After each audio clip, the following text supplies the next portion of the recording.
In this video, I'm going to read the poems that you're going to cover in week 5 and 6. Those Winter Sundays by Robert Hayden. Sundays too, my father got up early and put his clothes on in the blue, black cold. Then, with cracked hands that ached from labor in the weekday, weather made bank fires blaze. No one ever thanked him. I'd wake and hear the cold splintering breaking.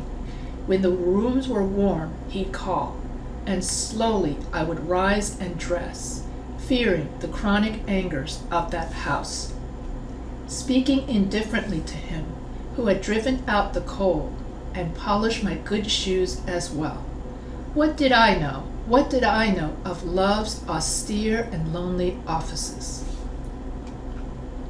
Adrian Rich, Aunt Jennifer's Tigers.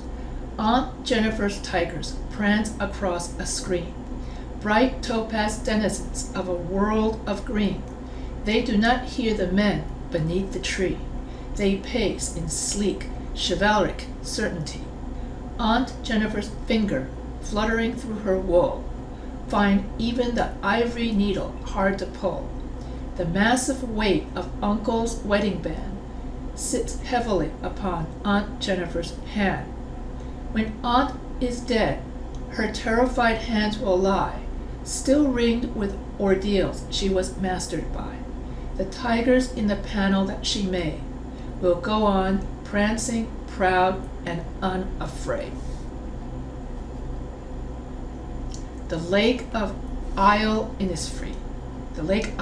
Innisfree by William Butler Yeats. I will arise and go now, and go to Innisfree, and a small cabin build there, of clay and wattles made. 9 beans rows will I have there, a hive for the honeybee, and live alone in the bee-loud glade. And I shall have some peace there, for peace comes dropping slow, dropping from the vales of the morning to where the cricket sings. There midnight's all a glimmer, and noon a purple glow, and evening full of the linnet's wings. I will arise and go now, for always night and day I hear lake water lapping with low sounds by the shore, while I stand on the roadway or on the pavement's gray. I hear it in the deep heart's core. The Second Coming, William Butler Yeats. Turning and turning in the widening gyre, the falcon cannot hear the falconer. Things fall apart, the center cannot hold. Mere anarchy is loosed upon the world. The blood-dimmed tide is loosed, and everywhere the ceremony of innocence is drowned. The best lack all conviction, while the worst are full of passionate intensity. Surely some revelation is at hand. Surely the second coming is at hand. The second coming. Hardly are those words out when a vast image out of Spiritus Mundi troubles my sight. Somewhere in sands of the desert, a shape with a lion body and the head of a man, a gaze blank and pitiless as the sun, is moving its slow thighs, while all about it reels shadows of the indignant desert birds.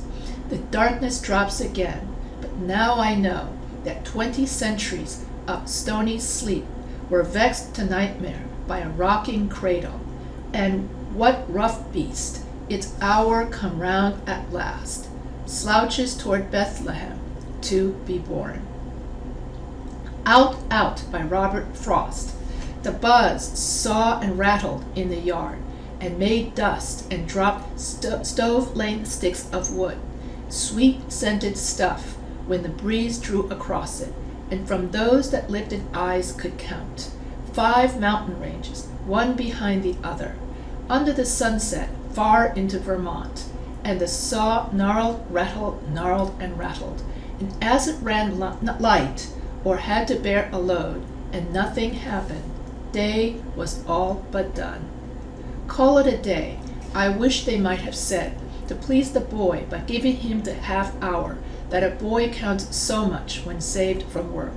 His sister stood beside him in her apron to tell them supper at the word the saw, as if to prove Saws knew what supper meant, leaped out at the boy's hand, or seemed to leap. He must have given the hand. However, it was neither refused the meaning, but the hand. The boy's first outcry was a rueful laugh as he swung toward them, holding up the hand, half in appeal, but half as if to keep the life from spilling. Then the boy saw all, since he was old enough to know. Big boy, doing a man's work, though a child at heart. He saw all spoiled. Don't let him cut my hand off, the doctor, when he comes in. Don't let him, sister. So, but the hand was gone already. The doctor put him in the dark of ether. He lay and puffed his lips out with his breath. And then the watcher at his pulse took fright. No one believed. They listened at his heart. Little, less, nothing. And that ended it. No more to build on there. And they, since they were not the one, dead turned to their affairs. Fire and Ice by Robert Frost. Some say the world will end in fire. Some say in ice. From what I've tasted of desire, I hold with those who favor fire. But if it had to perish twice, I think I know enough of hate to say that for destruction, ice is also great and would suffice. Desert Places by Robert Frost. Snow falling and night falling, fast, oh fast. In a field I look into, going past, and the ground almost covered smooth in snow, but a few weeds and stubble showing last. The woods around it have it, it is theirs. All animals are smothered in their lairs. I too am absent-minded to count. The loneliness includes me unawares, and lonely as it is, that loneliness will be more lonely, here it will be less. A blanker whiteness of benighted snow, with no expression, nothing to express. They cannot scare me with their empty spaces, between stars, on stars, where no human race is. I have it in me, so much nearer home, to scare myself with my own desert places. Nothing Gold Can Stay by Robert Frost. Nature's first green is gold, her hardest hue to hold, her early leaves a flower, but only so an hour. Then leaf subsides to leaf, so Eden sank to grief, so dawn goes down to day, nothing gold can stay.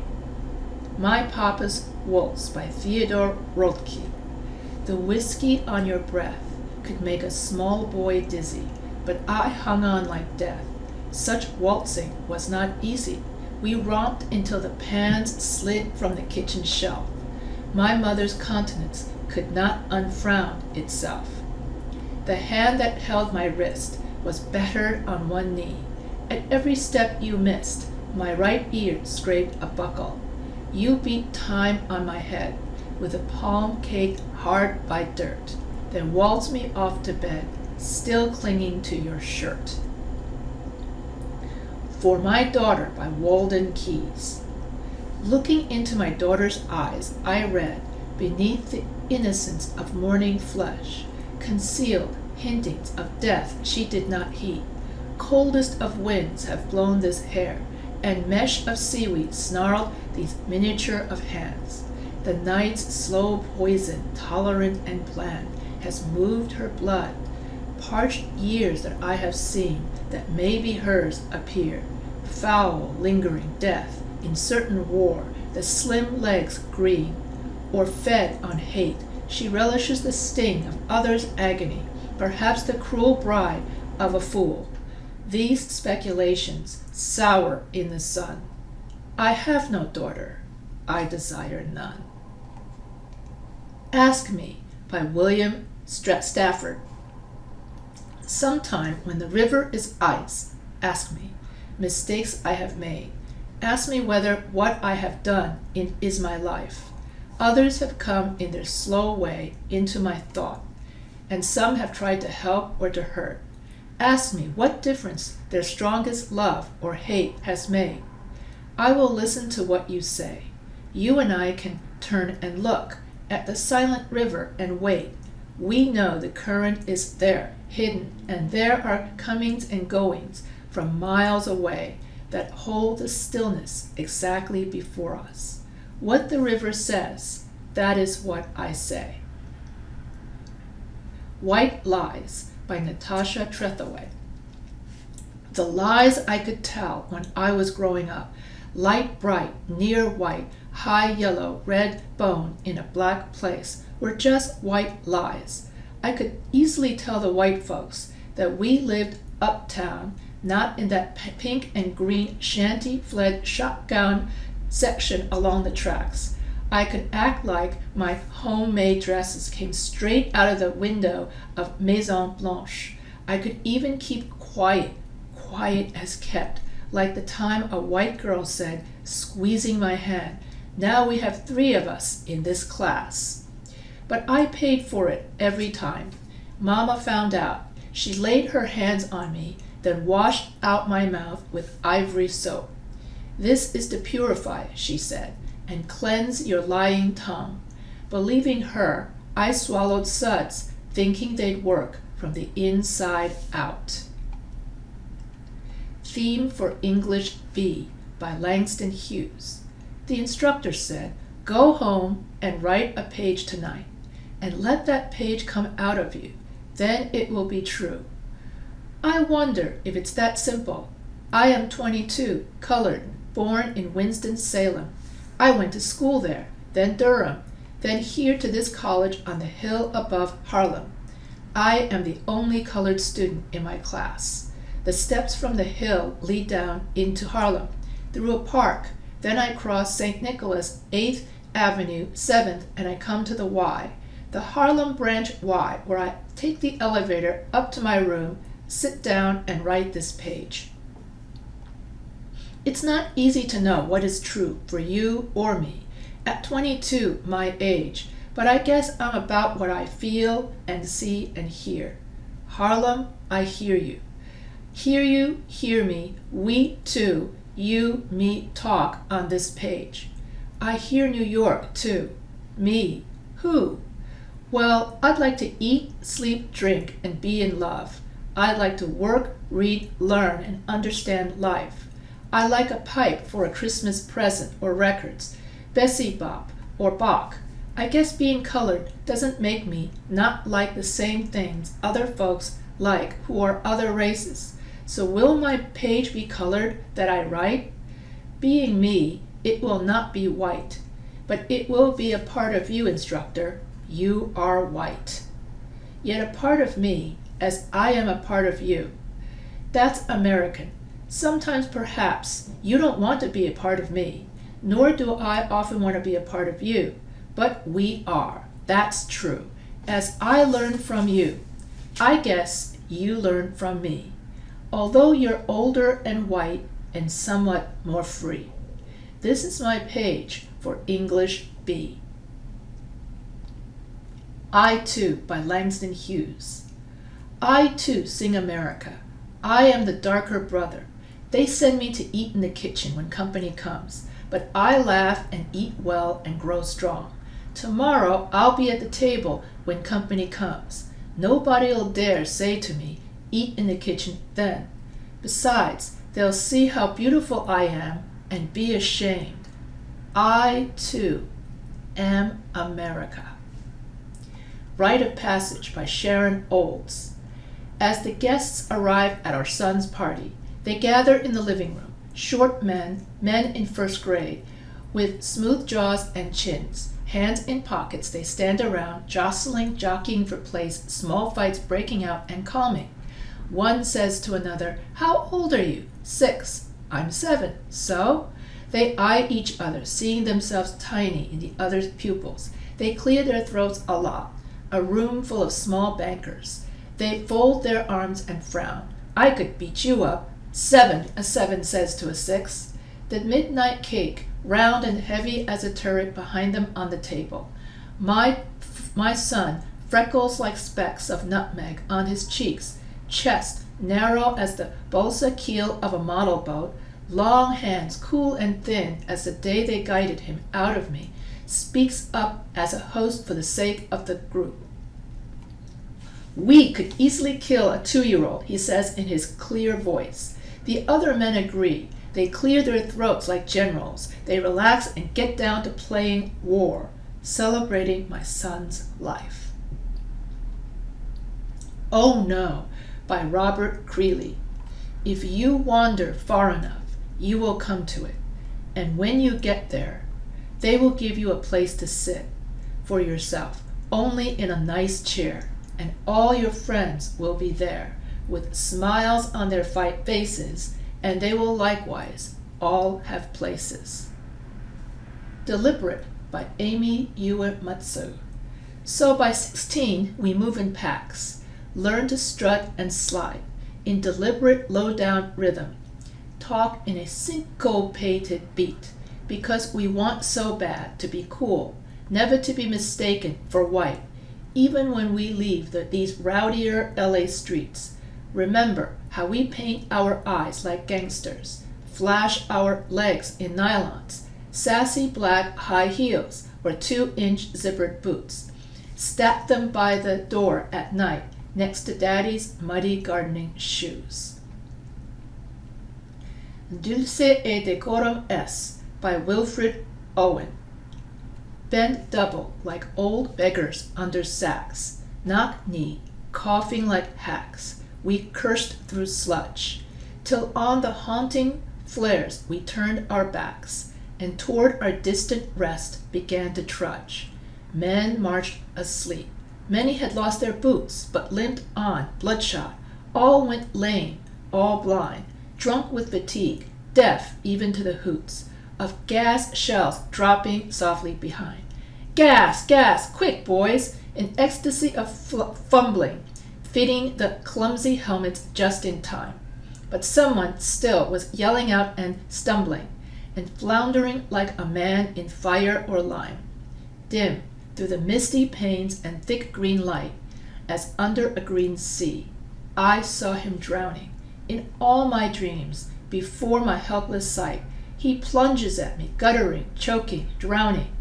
If in some smothering dreams you two could pace behind the wagon that we flung him in, and watch the white eyes writhing in his face, his hanging face like a devil sick of sin, if you could hear at every jolt the blood come gurgling from the froth-corrupted lungs, obscene as cancer, bitter as the cut, or vile, incurable sores on innocent tongues, my friend, you would not tell with such high zest to children ardent for some desperate glory, the old lie, dulce et decorum est pro patria mori.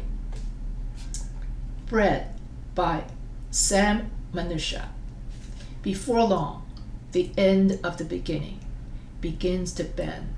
To the beginning of the end you live, with some misgivings about what you did.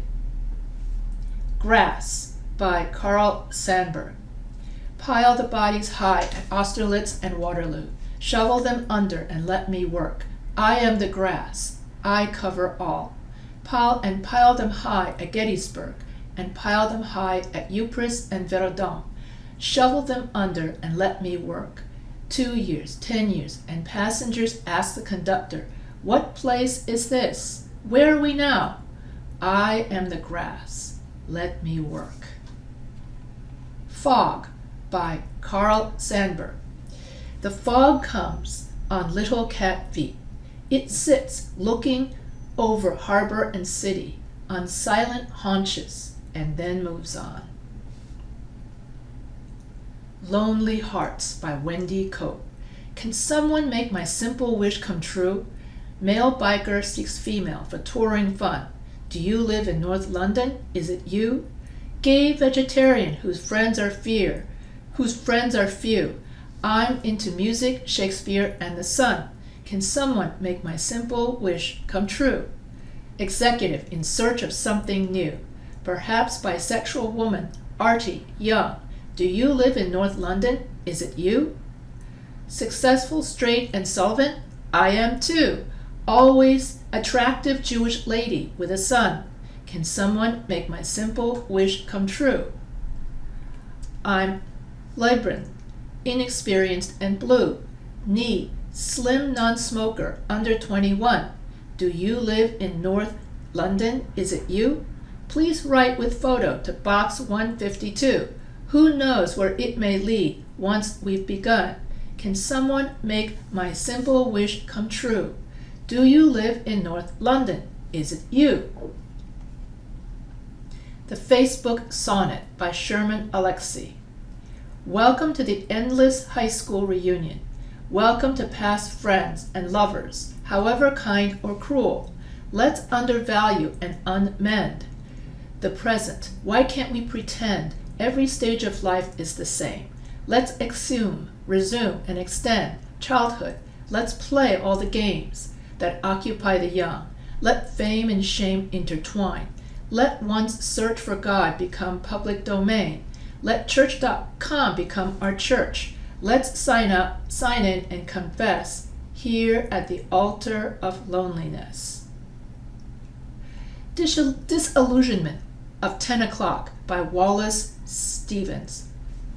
The houses are haunted by white nightgowns. None are green, or purple with green rings, or green with yellow rings, or yellow with blue rings. None of them are strange, with socks of lace and beaded ceintures. People are not going to dream of baboons and periwinkles. Only here and there an old sailor, drunk and asleep in his boots, catches tigers in red weather. Anecdote of the Jar by Wallace Stevens. I placed a jar in Tennessee, and round it was upon a hill. It made the slovenly wilderness surround that hill. The wilderness rose up to it and sprawled around, no longer wild. The jar was round upon the ground, and tall and of a port in air. It took dominion everywhere. The jar was gray and bare. It did not give of bird or bush, like nothing else in Tennessee. And so when you do your papers for week 5 and 6, do not choose these poems, the poems after that I'm going to read now, because these are the poems that we've already covered in class. Week 5, Bilingual Bilang by Rina Espaillat. My father liked them separate, one there, one here, as if aware. The words might cut into his daughter's heart and lock the alien part to what he was, his memory, his name, with a key he could not claim. English outside this door, Spanish inside, he said. But who can divide the world from any child? I knew how to be dumb and stubborn, late in bed. I hoarded secret syllables I read until my tongue learned to run where his stumbled, and still the heart was won. I like to think he knew that even when proud of his daughter's pen, he stood outside my mi versos, half in fear of words he loved but wanted not to hear. A Poison Tree by William Blake. I was angry with my friend. I told my wrath did end. I was angry with my foe. I told it not, my wrath did grow. I watered it in fears, night and morning with my tears, and I sunned it with smiles and soft, deceitful wiles. And it grew both day and night, till it bore an apple bright, and my foe beheld it shine, and he knew that it was mine. And into my garden stole, when the night had yielded the pole. In the morning, glad I see my foe outstretched beneath the tree.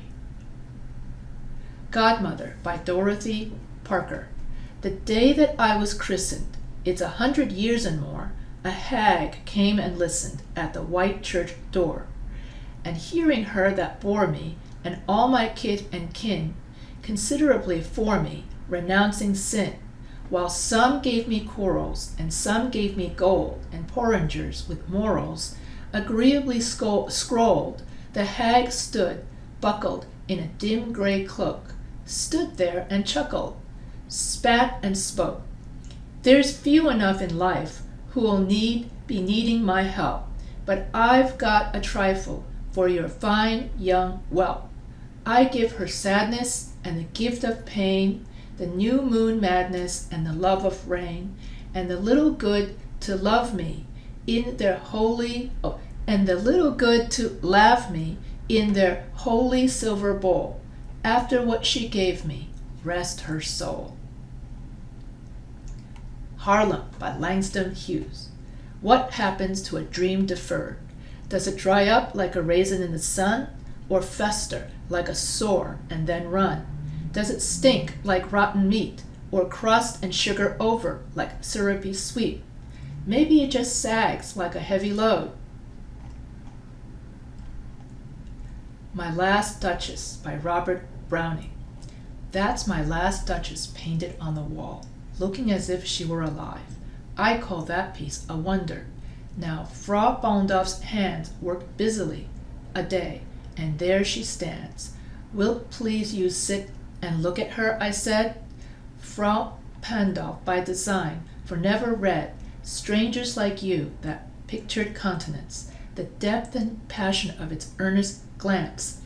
But to myself they turned, since none puts by the curtain I have drawn for you but I, and seemed as they would ask me, if they durst, how such a glance came there, so not the first.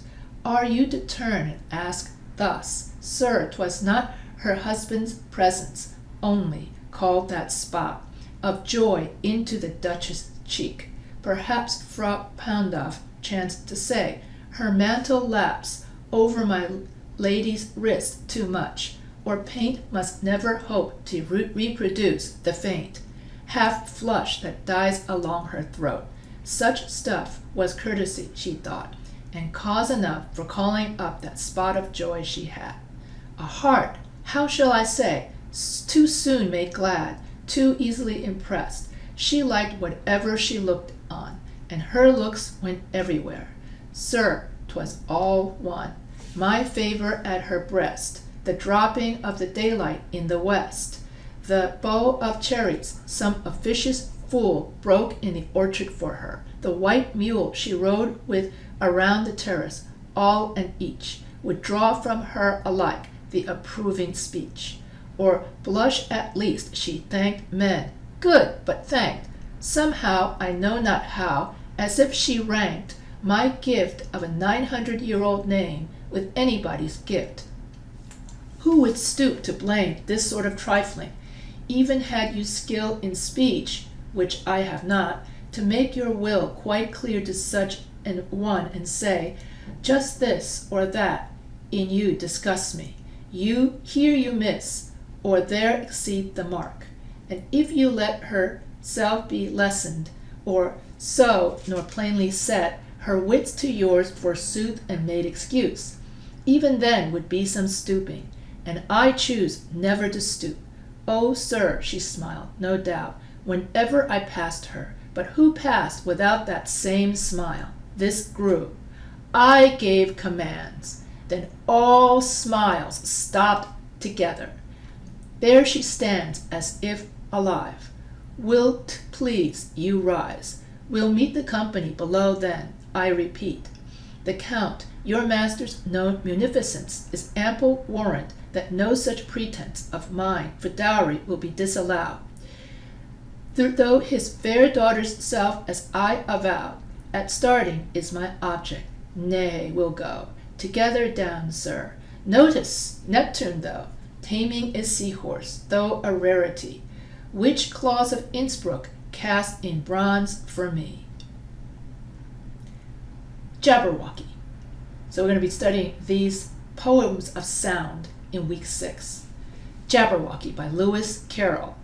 'Twas brilk, and the slithy toves did gyre and gimble in the wabe. All mimsy were burrowgobs, and a momaranza agrabe. Beware the Jabberwock, my son, the jaws that bite, the claws that catch. Beware the Jubjub bird, and shun the frumious Bandersnatch. He took his vorpal sword in hand. Long time the Maxome foe he sought, so rested by the Tum-Tum tree, and stood a while in thought. And as in Uphis through he stood, the Jabberwock with eyes of flame came whiffling through the tulgey wood, and burbled as it came, 1, 2, 1, 2, and through the verbal blade went snicker-snack. He left it dead, and with its head he went gallumping back. And hast thou slain the Jabberwock? Come to my arms, beamish boy, O frablous day, Callooh Callay, he chortled in his joy. Twug brillig and slithy toves did jeer and gimble in the wabe. All mimsy were the borogoves, and mome rats agreb. I heard a fly buzz when I died, by Emily Dickinson. I heard a fly buzz when I died. The stillness in the room was like the stillness in the air between the heaves of storm. The eyes around had wrung them dry, and breaths were gathering firm, for that last onset when the king be witnessed in the room. I willed my keepsakes signed away, what portions of me be assignable, and then it was there, interspersed a fly, with blue, uncertain, stumbling buzz between the light and me. And then the windows failed, and then I could not see to see. So that's the last of week 6. Talks about how you can use sound and nonsense words in poetry to create a poem. And so these are all of the poems on your poetry list. And so when you do your papers for week 5 and 6, make sure that you use a different poem for each assignment, and make sure that you only do the poems that we did not cover in week 5 or 6 discussions. So that means that all the poems that's above, let's see, right over here, I think, right here. So right above bilingual belang. So any of the poems above here, you can choose to write about for your week 5 and week 6 assignments. And so a lot of the week 5 and week 6 assignments are all going to be about describing poetry and analyzing poetry. And so for each of the assignments, you have to analyze a different poem. Do not use the same poem for all your assignments, and do not use the same poem for 2 or 3 assignments. Each assignment requires a different poem. So I hope you enjoyed me reading the entire poetry selection list, and that you didn't get bored stiff or have your eyes glazed over. You can always Google YouTube to find much better readings from YouTube from professional poetry readers. Now, why did I read these poems? It's because poems are written to be read out loud. Because poetry is written, it's just songs. It's just songs. It's like music and songs that get written down. And so poetry is meant to be, or written to be, read out loud and sung. So if you have any questions about your assignments, feel free to email me anytime.